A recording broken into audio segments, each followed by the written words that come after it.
Hello friends,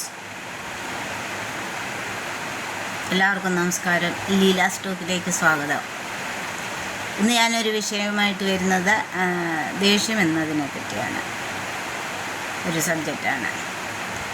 ചില ആൾക്കാർ ഇങ്ങനെ പറയുന്നത് കേൾക്കാം, അറിയത്തില്ലേ അവന് ദേഷ്യമാണ്, അറിയത്തില്ലേ അവൾക്ക് ഇച്ചിരി ദേഷ്യം കൂടുതലാണ്, അല്ലെങ്കിൽ അവന് ഇച്ചിരി ദേഷ്യം കൂടുതലാണ്. ചിലർ പറയുന്നത് കേൾക്കാം, എനിക്കിച്ചിരി ദേഷ്യം കൂടുതലാണെന്ന് അറിയത്തില്ല.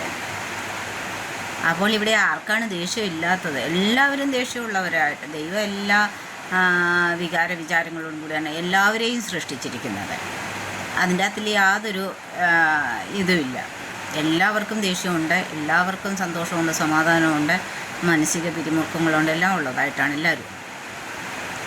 അപ്പോൾ ചില ആൾക്കാർ പറയുന്നത് എനിക്ക് ദേഷ്യം കൂടുതലാണ്. അവർക്ക് ദേഷ്യം കൂടുതലാണെങ്കിൽ അവരാ ദേഷ്യം ആരോടാ കാണിക്കേണ്ടത്? അവർക്ക് ദേഷ്യം കൂടുതലാണെങ്കിൽ ആ ദേഷ്യത്തിൽ അവർ സംസാരിക്കുന്നതോ എടുക്കുന്നതോ ഒക്കെ പലപ്പോഴും അങ്ങേയറ്റത്തെ പല ബന്ധങ്ങളുടെ തകർച്ചയ്ക്കുമൊക്കെ കാരണമായി തീരുന്നുണ്ട്. ആ ദേഷ്യത്തിൽ അവർ പറഞ്ഞു പോകുന്ന വാക്കുകളും ഒക്കെ അവർ പിന്നീട് ചിലപ്പം മറന്നുപോയിരിക്കാം. പക്ഷേ അത് കേട്ടവർ ഒരിക്കലും മറന്നു പോകത്തില്ലല്ലോ. അവരാ ദേഷ്യത്തിൻ്റെ സമയത്ത് സംസാരിക്കുന്ന വ്യക്തികൾ ആരാണെന്ന് മറന്നുകൊണ്ടും ഓർക്കാതെയും വായിൽ വരുന്നത് ദേഷ്യ സമയത്ത് വിളിച്ചു പറഞ്ഞിട്ട് എനിക്ക് ദേഷ്യമല്ലായിരുന്നോ, എനിക്ക് ദേഷ്യമായതുകൊണ്ടാണ് അങ്ങനെ പറയുന്നത്. അപ്പോൾ ഈ ഇപ്പുറത്ത് നിൽക്കുന്ന വ്യക്തിയിലും ദേഷ്യമുള്ളതാണ്. ആ വ്യക്തിയും ദേഷ്യമില്ലാതല്ലല്ലോ ദൈവം സൃഷ്ടിച്ചിരിക്കുന്നത്. അന്നേരം ഒരാൾക്കങ്ങ് ഭയങ്കര ദേഷ്യം, മറ്റുള്ളവർ അവരുടെ ദേഷ്യത്തിൽ പറയുന്ന എന്ത് വാക്കുകളായാലും വായിൽ നിന്ന് കൺട്രോളില്ലാതെ വരുന്നതായ വാക്കുകളായാലും ഇതായാലും കേട്ടുകൊണ്ടങ്ങ് മറ്റുള്ള ഒരു മിണ്ടാതെ ഇരിക്കണമെന്ന് പറഞ്ഞാൽ അത് ശരിയാകത്തില്ല. അവരിലും ഉണ്ട് ദേഷ്യമില്ലാത്തവരില്ല. പക്ഷേ ചിലർ സംയമനം പാലിക്കുമെന്ന് പറഞ്ഞാൽ അതുകൊണ്ട് ഇന്ന് പല വീടുകളിലും പല ഇടങ്ങളിലും പല ഓഫീസിടങ്ങളിലും ഒക്കെ പല സന്ദർഭങ്ങൾ അങ്ങനെയായിട്ട് പല പ്രശ്നങ്ങളും വലിയ പ്രശ്നങ്ങളൊക്കെ ഒഴിഞ്ഞു പോകാറുമുണ്ട്. പക്ഷേ അതേ ദേഷ്യമുള്ള ഒരാളോട് സംസാരിക്കുമ്പോൾ പ്രവർത്തിക്കുമ്പോൾ എന്താണ് അവിടെ സംഭവിക്കുന്നത്? പല ബന്ധങ്ങളും ഇന്ന് തകർന്നുകൊണ്ടിരിക്കുകയാണ്. കുടുംബ ബന്ധങ്ങളായാലും കൊള്ളാം, സുഹൃത്ത് ബന്ധങ്ങളായാലും കൊള്ളാം, ഓഫീസിലെയൊക്കെ പല വിധത്തിലുള്ള ബന്ധങ്ങളായാലും എല്ലാം ഇന്ന് കൂടുതലും തകർന്നു കാണുന്നതായിട്ടുള്ള ഒരു സ്ഥിതിയിലാണ് അയക്കുന്നത്. ഇപ്പം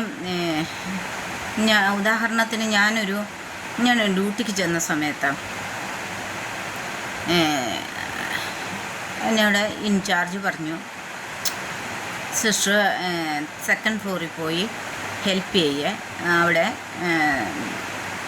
ഇന്ന സിസ്റ്ററുണ്ട്, ആ സിസ്റ്ററിനോട് ചോദ്യരെ എന്തുവാ എന്ന് ചോദ്യരെ ഹെൽപ്പ് ചെയ്യാം.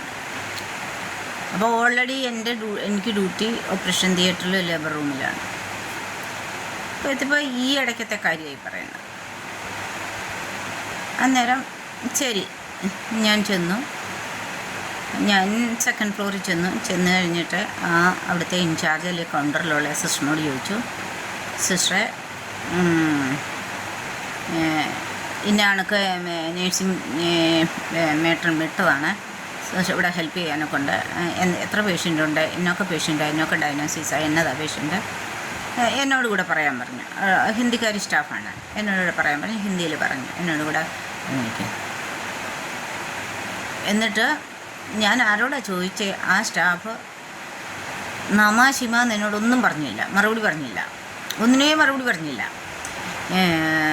അത് കഴിഞ്ഞിട്ട് ഞാൻ എന്ത് കൊടുത്തു, ഞാൻ തന്നെ എൻ്റെ ഡയറിയും കൊണ്ടുപോയി ഞാൻ റൂം നമ്പർ നോക്കി, ഏതൊക്കെ റൂമിലാണ് പേഷ്യൻ്റ് കിടക്കുന്നത്, എന്തുവാ ഡയഗ്നോസിസ് എന്ന് ചോദിച്ചു. പേഷ്യനോട് തന്നെ ചോദിച്ചു, എന്താ പറ്റി കിടക്കുക, എന്നതാ പഠിക്കുക എന്നുള്ളത്. അപ്പം ഞാൻ അവിടെ ആദ്യമായിട്ട് ആ ഡിപ്പാർട്ട്മെൻറ്റിൽ ചെല്ലുവാണെന്നുള്ളത് ചിന്തിക്കണം എന്ന് ചോദിച്ചു. ഞാൻ തന്നെ ഒരു ബ്രീഫ് എൻ്റെ നോട്ട്സ് ഞാൻ എഴുതി, ഇന്ന പേഷ്യൻ്റ് ഇന്ന നമ്പറിലെ പേഷ്യൻ്റ് ഇന്ന പ്രയാസമാണ്, ഇന്ന പേഷ്യൻ്റ് ഇന്ന ഓപ്പറേഷൻ കഴിഞ്ഞ് എല്ലാം ഞാൻ എത്ര എഴുതി. ഇതെല്ലാം കഴിഞ്ഞല്ല ഞാൻ വന്നു കഴിഞ്ഞിട്ട് ഞാൻ ഈ സിസ്റ്ററിനോട് ചോദിച്ചു, സിസ്റ്ററെ ഞാൻ ആദ്യമായിട്ട് കാണുക. ഞാൻ സിസ്റ്ററിനോട് ചോദിച്ചു, സിസ്റ്റർ എന്തൊക്കെ പേഷ്യൻ്റ് എവിടെ ഉള്ളത് എന്നോടും കൂടെ പറ, എന്ന് ഹെൽപ്പ് ചെയ്യാനാണ് ഞാൻ വന്നത് എന്ന് പറഞ്ഞു. അപ്പോൾ ആ സിസ്റ്റർ എന്നോട് പറയുക, അതെ സിസ്റ്റർ എന്നോട് വേറൊരാൾ ദേഷ്യത്തിൽ സംസാരിച്ചു. ഞാൻ അവരോട് ദേഷ്യത്തിൽ സംസാരിച്ചിട്ട് അങ്ങനെ ഇരിക്കുമായിരുന്നു. അപ്പോൾ എൻ്റെ മൂഡ് ഖരാബായിട്ടിരിക്കുമായിരുന്നു. അതുകൊണ്ടാണ് സിസ്റ്റർ ചോദിച്ചതിനൊന്ന് മറുപടി പറയാൻ ഞാൻ. അപ്പം ഞാൻ പറഞ്ഞു, സിസ്റ്റർ നേഴ്സല്ലേ, നേഴ്സിൻ്റെ യൂണിഫോമൊക്കെ ഇട്ട് വന്നിട്ട് ജോലിക്കൊക്കെ കഴിഞ്ഞിട്ട് പിന്നെ നമുക്ക് വേറെ ആരോടെങ്കിലും ഒരാളോട് ദേഷ്യമുണ്ടെങ്കിൽ ആ ദേഷ്യം നമ്മൾ മറ്റുള്ളവരോട് പ്രകടിപ്പിക്കരുതല്ലോ. അതെ, അങ്ങനെയാണ് നമ്മൾ. അപ്പോൾ ആ കൊച്ചൊക്കെ നമ്മുടെയൊക്കെ എത്രയോ ജൂനിയറാണ്, എത്രയോ 2-3 വർഷമൊക്കെ ആയുള്ളൂ ജോലി ചെയ്യാൻ തുടങ്ങിയിട്ട്. നമ്മളൊക്കെ എത്രയോ വർഷമായിട്ട് ജോലി ചെയ്യുന്നവരാണ്. അപ്പം ഞാൻ ആ കൊച്ചിനോട്, ആ സ്റ്റാഫിനോട് പറഞ്ഞു, നമുക്കെന്ത് പ്രശ്നമുണ്ടെങ്കിലും നമ്മൾ അങ്ങോട്ടും ഇങ്ങോട്ടും ദേഷ്യവും കാര്യങ്ങളും ഒന്നിച്ച്, പ്രത്യേകിച്ച് മെഡിക്കൽ ഫീൽഡിൽ വന്നിട്ട് നമുക്ക് ഹോസ്പിറ്റലിൽ വന്നു കഴിഞ്ഞാൽ പേഷ്യൻ്റെ കാര്യം എടുക്കുക. നമ്മുടെ പേഷ്യൻ്റായിട്ടുള്ള ദേഷ്യമോ അല്ല ആരെങ്കിലും ഇവിടെ വന്നു കഴിഞ്ഞിട്ട് നമ്മൾ എന്തെങ്കിലും പ്രശ്നത്തിൽ ദേഷ്യമാകുന്നു, അതൊന്നും നമ്മൾ വേറൊരു വ്യക്തിയോടോ പേഷ്യനോടോ ഒന്നും പ്രകടിപ്പിക്കേണ്ടതല്ല സിസ്റ്ററെ എന്ന് പറഞ്ഞു കൊടുത്തു. ആ സിസ്റ്റർ പിന്നെ സോറി പറയുകയും ചെയ്തു. ഞാൻ പറഞ്ഞു വന്നത് ഇതാണ്, ദേഷ്യം ഇല്ലാത്തവരാരുമില്ല. ദേഷ്യത്തിൽ പെട്ടെന്ന് ഉള്ള പ്രകോപനത്തിലാണ് ഓരോരുത്തർ കുത്തുകയും വെട്ടുകയും കൊല്ലുകയും ഒക്കെ ചെയ്യുന്നത്. അങ്ങനെയുണ്ട്, ഒറ്റ നിമിഷത്തിലെ ഇതാണ്. അതുകൊണ്ട് ദേഷ്യം വരുമ്പോൾ അല്ല ഓരോരുത്തരുടെ വായിൽ നിന്ന് വരുന്ന വാക്കുകൾ പിന്നെ പറയും, അയ്യോ എൻ്റെ നാക്കുപിഴയാണ്, എൻ്റെ അതാണ് ഇതാണ്. പക്ഷെ ആ പറഞ്ഞവരൊക്കെ പറഞ്ഞാൽ അത് ആരോടാണ് പറഞ്ഞതെന്നുള്ളത് അവർ ചിന്തിക്കുന്നില്ല. അപ്പോൾ ആ കേട്ടവർ അവരുടെ ഹൃദയത്തിൽ എന്തുമാത്രം അത് ആഴത്തിൽ പതിച്ചു, അവർ എന്തുമാത്രം ആ വാക്കുകൾ വേദനിപ്പിക്കും എന്നുള്ളത് ഇവർ ചിന്തിക്കുന്നില്ല. അതേ അളവിൽ തന്നെ ഇപ്പുറത്ത് നിൽക്കുന്ന വ്യക്തികളും പറഞ്ഞാലോ, ദേഷ്യപ്പെട്ടാലോ എന്തുണ്ടാവും ഇവിടെ? അപ്പോൾ കഴിവതും കുടുംബ ബന്ധങ്ങളിലായാലും വീട്ടിലായാലും നമ്മളെ എവിടെയാണെന്ന് പറഞ്ഞാലും നമ്മളിപ്പം ദേഷ്യം എന്നുള്ളത് എല്ലാ വ്യക്തികളിലുള്ളതാണ്. അത് ദേഷ്യത്തെ നമ്മൾ അടക്കാൻ പഠിക്കണം. നിമിഷ നേരത്തെ ദേഷ്യത്തിന് വേണ്ടിയിട്ടാണ് പല കൊലകളും ഇന്ന് നടക്കുന്നത്, അല്ലേ? നനച്ചിരിക്കാതെ പല ജീവിതങ്ങളും മദ്യം കഴിച്ചിട്ട് വഴക്കുണ്ടാക്കിയിട്ട് പെട്ടെന്ന് തല്ലിക്കൊല്ലുന്നു. ഇപ്പം ഇന്നലെ നമ്മൾ കണ്ടതാണ് ഇത് കണക്ക് ഉദ്യോഗസ്ഥര പയ്യനെ സൈഡ് കൊടുത്തില്ലെന്നതാണ് പറഞ്ഞിട്ട് വണ്ടി കയറ്റി കൊന്നത്. അപ്പോൾ ഒരു വീടിൻ്റെ അത്താണിയല്ലേ ആ മകന്, 24 വയസ്സുള്ള മകനെന്ന് പറയുമ്പോൾ ഒരു വീടിൻ്റെ അത്താണിയല്ലേ. അപ്പം ആ ഉദ്യോഗസ്ഥരെ, നിയമം പാലിക്കേണ്ടുന്നവരെ, സംയമനം പാലിക്കേണ്ടുന്നവരെ അവരെന്താ ചെയ്യുന്നത്? എവിടോട്ടാണ് നമ്മുടെ ഒരു സമൂഹത്തിൻ്റെ പോക്കെന്നുള്ളതാണ് ചിന്തിക്കുന്നത്. എവിടോട്ടാണ് ഈ സമൂഹം പോകുന്നത്? എല്ലാവരും ദേഷ്യമുള്ളവരായിട്ട് അവരവരുടെ ദേഷ്യം പ്രകടിപ്പിച്ചു കഴിഞ്ഞാൽ എന്താകും അവസ്ഥ? ഇപ്പോൾ ഒരു കുടുംബത്തിലാണെന്ന് പറഞ്ഞാൽ, ഇപ്പോൾ കുടുംബനാഥൻ പറയുക എനിക്ക് ദേഷ്യമുള്ളതല്ല, അപ്പോൾ കുടുംബനാഥയ്ക്കും ദേഷ്യമുള്ളതാണ്. അപ്പോൾ അതേ അളവിൽ തന്നെ കുടുംബനാഥയും ആ ദേഷ്യം പ്രകടിപ്പിച്ചു കഴിയുന്ന ഉടനെ എന്ത് ചെയ്യും? മക്കൾ സംയമനം എല്ലാവരും പാലിക്കണം, ഒരാളിൽ മാത്രമുള്ളതല്ല. ഈ ദേഷ്യം എന്ന് പറയുന്ന എല്ലാ വ്യക്തികളിലും ഉള്ളതാണ്. അവരെല്ലാവരും അവരുടെ സാഹചര്യം സന്ദർഭം അനുസരിച്ചോ ഒക്കെ ആ ദേഷ്യത്തെ അടക്കാൻ ശ്രമിക്കണം. അപ്പോഴാണ് പല വഴക്കുകളായാലും പല ദുർഘടനങ്ങളായാലും ഒക്കെ ഒഴിഞ്ഞു പോകുന്നത്. എന്നിട്ട് എല്ലാവരും അപ്പോഴത്തെ ദേഷ്യത്തിൽ ഞാൻ പറഞ്ഞു, ഇപ്പോഴത്തെ ദേഷ്യത്തിൽ പറഞ്ഞു. പക്ഷേ പറയുന്നത് ഒരു പക്ഷെങ്കിൽ ആ ദേഷ്യത്തിലായാലും പറയുന്ന അങ്ങേയറ്റത്തെ വാക്കുകളും പ്രവൃത്തികളും ആയിരിക്കും പറയുന്നത്. ദേഷ്യത്തിൽ പറഞ്ഞതാണെന്ന് പിന്നീട് അങ്ങ് പറയും, അയ്യോ ഞാനത് ദേഷ്യം വന്നപ്പോൾ അങ്ങ് പറഞ്ഞതാണ്, എനിക്കങ്ങനെ അല്ലായിരുന്നു. പക്ഷേ ആ ദേഷ്യത്തിൻ്റെ സമയത്തായാലും ആ കക്ഷിക്ക് പറയാനുള്ളതായിരിക്കും ഉള്ളിലിരിക്കുന്നതല്ലേ വായിലോട്ട് വരുന്നത്. നമ്മുടെ ഉള്ളിലുള്ളത് അന്നലെ വെളിയിലോട്ട് വരുന്നത്. അപ്പം ദേഷ്യം എന്ന് പറയുന്ന ഒരു കാര്യത്തെ അടക്കാൻ ശ്രമിക്കണം എല്ലാവരും. എല്ലായിടത്തും എല്ലായ്പ്പോഴും എല്ലാവരുടെയും ദേഷ്യങ്ങൾ കാണാനും എടുക്കാനും ആരും കാണത്തില്ല. ഒരാളുടെ അകാരണമായ ദേഷ്യം കാണാനും എടുക്കാനും വേറൊരു വ്യക്തിക്ക് തലഭ്രാന്തുണ്ടോ? ഇല്ലല്ലോ. അനാവശ്യമായിട്ട് ഒരു വ്യക്തിയുടെ ദേഷ്യം കാണാൻ നമ്മളാരുടെ അടിമയല്ലല്ലോ. സംയമനം പാലിക്കണം. ഞാൻ ഏത് സ്ഥാനത്ത് നിൽക്കുന്ന വ്യക്തിയെന്ന് ആദ്യം നോക്കണം. എൻ്റെ കർത്തവ്യം എന്തായാലും ഞാൻ എന്താണ്, ഞാനാണ് മറ്റുള്ളവരെ കൂടെ ഇത് ചെയ്യേണ്ടെന്നേ. ഒരു അവരവരുടെ ഇപ്പം ഈ ഉദ്യോഗസ്ഥരെ, ഇപ്പോൾ ഈ ഉദ്യോഗസ്ഥർ സെൻട്രൽ ഗവൺമെൻറ്റിൻ്റെ ജോലിക്കാരായി ഉദ്യോഗസ്ഥർ, അവരെന്ത് ഒറ്റ ഇതിന് ആ കൊച്ചിനെ കൊന്നത്? അവന്മാർ സംയമനം പാലിച്ചോ? ഇല്ല. അതുകൊണ്ടിപ്പോൾ കുടുംബത്തിലാണെന്ന് പറഞ്ഞാലും ഒരു പ്രശ്നം ഉണ്ടാകുകയാണെങ്കിൽ ആ കുടുംബനാഥൻ എന്ന് പറയുന്ന വ്യക്തി എനിക്ക് ദേഷ്യമുള്ളതാണെന്ന് പറഞ്ഞിട്ട് വല്ലതും കാര്യമുണ്ടോ? ആ ദേഷ്യത്തെ അടക്കി മക്കളെ എല്ലാവരും ഇതായിട്ട് നോക്കണം. ദേഷ്യമില്ലാത്ത ഇടങ്ങളൊന്നുമില്ല. ഇപ്പോൾ ചില ഓഫീസുകളിലൊക്കെ ആണെങ്കിൽ ചിലർക്ക് ദേഷ്യമാണ്, ചില ഹോസ്പിറ്റലുകളിലാണെങ്കിൽ ചിലർക്ക് ദേഷ്യമാണ്. ഞാൻ യമനിൽ ജോലി ചെയ്യുമ്പോൾ ഞങ്ങളുടെ ഡിപ്പാർട്ട്മെൻറ്റിലെ ഒരു ഡോക്ടറുണ്ട്, ഞങ്ങളുടെ ഇൻചാർജ് ഡോക്ടർ, പേര് ഞാൻ പറയുന്നില്ല, ഡോക്ടറുണ്ട്. ആ പുള്ളിക്കാരൻ്റെ ആണെങ്കിൽ പെട്ടെന്ന് അങ്ങ് നെർവസാവും, ഒരു കാര്യമില്ലെങ്കിൽ തന്നെ പെട്ടെന്ന് നെർവസാവുന്ന ഒരു ഇതാണ്. അതുകൊണ്ട് നമ്മുടെ സ്റ്റാഫൊക്കെ തന്നെ ഡ്യൂട്ടി ഉണ്ടെങ്കിൽ അയാളുടെ അടുത്ത് അസിസ്റ്റ് ചെയ്യാനോ അയാളുടെ അടുത്ത് പേഷ്യനെ നോക്കുന്നിടത്ത് പോകാനോ അവർക്കില്ല. അയാൾ ചാടിക്കും എന്നും പറഞ്ഞ് അയാൾ ചാടിക്കും. അപ്പം ഞാൻ ഡ്യൂട്ടിയിലുണ്ട് മുക്കാലും ഞാനാണ് പോകുന്നത്. കാരണം ഞാൻ മറുപടി കൊടുക്കും. കാരണം എന്താണെന്ന് വെച്ചാൽ ഞാൻ പറഞ്ഞിട്ടുണ്ട്, ഡോക്ടറെ നീ നെർവസ് ആയാൽ, ഞാൻ സിസ്റ്ററാണ്, നേഴ്സാണ്, നീ നെർവസ് ആയാൽ അത് എന്നെയും ബാധിക്കും.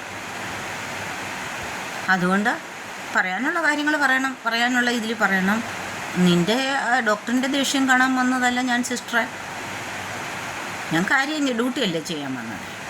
അപ്പം നീ നെർവസ് ആയാൽ അതെ എൻ്റെ ജോലിയും ബാധിക്കും, എന്നെയും ബാധിക്കും. അതുകൊണ്ട് സംയമനത്തോടെ കാര്യങ്ങൾ പറയുകയും പ്രവർത്തിക്കുകയും ഒക്കെ ചെയ്യണമെന്ന് ഞാൻ ഡോക്ടറോട് പറയും. ഡോക്ടറിന് ഒരു കുഴപ്പമില്ല, എന്നോട് ഒരു കുഴപ്പമില്ല. അപ്പോൾ പറയും അവൾ പറഞ്ഞോട്ടെന്ന് പറയും. അപ്പം ഞാൻ ഡോക്ടറോട് ചോദിച്ചിട്ടുണ്ട്, ഡോക്ടർ ചെയ്യുന്ന ദേഷ്യം സാധനമൊക്കെ ഇട്ടിട്ടും അങ്ങനെ. അതുകൊണ്ട് ആ ഡോക്ടറിൻ്റെ കൂടെ അവിടുത്തെ ആൾക്കാർ പോലും നിൽക്കത്തില്ല. കാരണം ഈ ഡോക്ടർ പെട്ടെന്നങ്ങ് നെർവസ് ആവുന്ന ഡോക്ടറാണ്. അത് കാരണം അവിടുത്തെ അവിടുത്തെ ആൾക്കാർ പോലും ഇടപെടെ ഒന്നിനും ചെയ്യാൻ നിൽക്കത്തില്ല. അവരൊക്കെ ഇറങ്ങി അവരുടെ പാട്ടിന് പോകും. പിന്നെ നമ്മുടെ സ്റ്റാഫ് മുക്കാലും പിന്നെ നമ്മൾ അജ്നബിയായിട്ട് തന്നെയല്ലേ, പ്രവാസികളായിട്ട് തന്നെയല്ലേ, നമുക്ക് പിന്നെ അങ്ങനെ പോകാൻ എടുക്കത്തില്ല. എന്നാലും എൻ്റെ കൂടെ ആരെങ്കിലും ഡ്യൂട്ടിയിലുണ്ട് പറയും, സിസ്റ്റർ പറഞ്ഞു, സിസ്റ്റർ പൊക്കോ അങ്ങേര് ഞങ്ങളെ ചാടിക്കുമെന്ന് പറഞ്ഞു. അപ്പോൾ ഞാൻ പറയും, എനിക്ക് പറയാനുള്ളത് ഞാൻ പറയും. നമ്മൾ ജോലിക്ക് നിന്നു, നമ്മൾ ജോലി ചെയ്യുന്നു, ജോലിയിൽ എന്തെങ്കിലും തെറ്റോ കുറ്റോ ഉണ്ടെങ്കിൽ മാത്രം പറയുക. അതും വിത്ത് റെസ്പെക്റ്റിലേ പറയാൻ പറ്റത്തുള്ളൂ. വായി വരുന്ന തോന്നിയാസമൊന്നും ദേഷ്യമൊന്നും പറഞ്ഞ് നമ്മളോടൊന്നും പറയാൻ പറ്റത്തില്ല. അത് ആർക്കാണെങ്കിലും പറയാൻ പറ്റത്തില്ല. വായി വരുന്ന ആരുടെയും വായിലേത് കേൾക്കേണ്ടത് നമുക്കില്ല. തോന്നിയാസം വർത്താനം ദേഷ്യത്തിലാണ്. ഇപ്പോൾ ആ ഡോക്ടർ ആ വക്കീൽ ആ പെണ്ണിൻ്റെ അസിസ്റ്റൻറ്റിൻ്റെ ചെവിക്കെല്ലത്തെ അടിച്ചു. ഇതൊക്കെ എങ്ങോട്ടാണ് പോകുന്നത്? ആ ജൂനിയർ വക്കീലിൻ്റെ ചെവിക്കുറ്റിക്ക് അടിച്ച കൊച്ചിൻ്റെ ചെവി ചള്ള മൊത്തം ചുമന്ന് തടിച്ച് കിടക്കുന്നത് നമ്മളെല്ലാം ഇപ്പോൾ കണ്ടു. ഇതൊക്കെ എങ്ങോട്ടാണ് പോകുന്നത്? എന്താ ചെയ്യുന്നേ? ആ സ്ഥാനത്ത് ആ കൊച്ചു സംയമനം പാലിച്ച് ആ കൊച്ചും വലിച്ച് അടിക്കട്ടായിരുന്നു എന്നാൽ ഞാനത്രേ പറയത്തുള്ളൂ. നിന്ന് കൊള്ളണ്ടെന്ന യാതൊരു കാര്യവുമില്ല. അവളെയും കൊണ്ടും ചേർക്കാവുന്ന രീതിയിൽ ചേർത്ത് നല്ലത് കൊടുക്കണമായിരുന്നു. ഇവിടെ ആരുടെയും അടിമയൊന്നുമല്ല. ആരുടെയും ദേഷ്യം കേൾക്കാനും ആരുടെ ദേഷ്യത്തിൽ വരുന്ന വാക്കുകൾ കേൾക്കാനും എടുക്കാനും ഒന്നും അല്ലേ. നമുക്കെല്ലാവർക്കും ഉണ്ട് ദേഷ്യമില്ലാത്തവരായിട്ട് ആരെയും ദൈവം സൃഷ്ടിച്ചിട്ടില്ല, എടുത്തിട്ടില്ല. അതുകൊണ്ട് എല്ലാവരും ദേഷ്യപ്പെടുന്ന സമയങ്ങളിലോ ഏത് സമയങ്ങളിലും ആ സാഹചര്യവും സന്ദർഭവും നോക്കി കുടുംബമാണോ എവിടെയാണ് എന്നതാണ് അവനവൻ്റെ ദേഷ്യത്തെ സംയമനത്തോടെ നിയന്ത്രിച്ച് നിർത്താൻ പഠിക്കണം, ശ്രമിക്കണം.